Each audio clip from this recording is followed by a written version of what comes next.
একজন উপদেষ্টাকে অসম্মানিত করা বোতল মেরে এটা কোনোভাবেই সমর্থনযোগ্য না। তাকে অবশ্যই জবাবদিহি করতে হবে। কিন্তু আমরা উপদেষ্টাদেরও বলি, আপনাদের আন্দোলন ন্যায্য, অন্যদের আন্দোলন অন্যায্য, এই নীতি তো কোনো ভালো কথা না।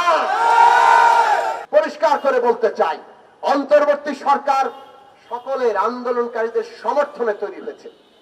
এটা তো কোনো একটা পক্ষের সরকার নয়। আজকে যখন সরকারি অফিসে কর্মচারীরা কাজ করে কিন্তু তাদের পরিচয় কি সেটা নির্দিষ্ট না। নতুন রাজনৈতিক বন্দোবস্ত দরকার।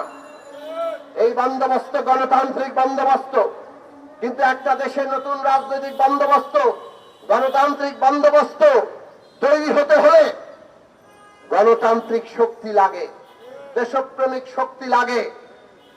আজকে আমরা বাংলাদেশের জনগণের পক্ষে একটা গণতান্ত্রিক শক্তি সেইভাবে এখনো গড়ে উঠতে দেখছি না।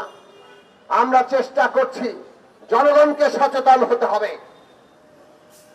জনগণ যদি সচেতন না হন, গণতান্ত্রিক রাজনৈতিক শক্তি যদি গড়ে না উঠে যারা দেশের জনগণের স্বার্থ রক্ষা করবে, তাহলে বাংলাদেশকে ওই জায়গায় আমরা নিতে পারবো না, নতুন বন্দোবস্তে নিতে পারবো না। যে বন্দোবস্ত আমাদের স্বাধীনতা, সার্বভৌমত্ব, যে বন্দোবস্ত আমাদের জনগণের মুক্তি, আমাদের প্রকৃতির সুরক্ষা নিশ্চিত করবে। বন্ধুরা আমার, আজকে অনেকেই স্বাধীনতা সার্বভৌমত্বের পক্ষে কথা বলেন, এমনকি ভারতেরও বিরোধিতা করেন, কিন্তু আমরা তাদেরকেই দেখি দেশের মানুষের অধিকারের পক্ষে তারা নাই। যখন আমাদের কর্মচারীরা, আমাদের আউটসোর্সিং কর্মচারীরা, তৃতীয় চতুর্থ শ্রেণীর কর্মচারীরা দৈনিক মজুরি ভিত্তিক এক সরকারি অফিসে 3 ধরনের বৈষম্য তৈরি করে রেখেছে। আজকে যখন সরকারি অফিসে কর্মচারীরা কাজ করে কিন্তু তাদের পরিচয় কি সেটা নির্দিষ্ট না।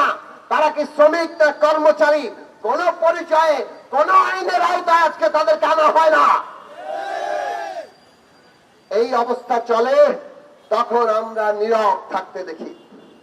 আমরা দেখি যখন গার্মেন্টস শ্রমিকরা তারা আন্দোলনে নামে, তাদের বাঁচার দাবিতে, মজুরির দাবিতে, অধিকারের দাবিতে, ট্রেড ইউনিয়নের দাবিতে, তখন আমরা অনেককে নীরব থাকতে দেখি।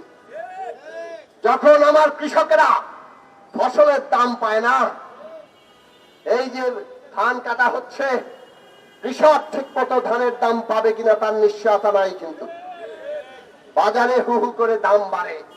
আজকে ছাত্ররা যখন দাবি নিয়ে আসে,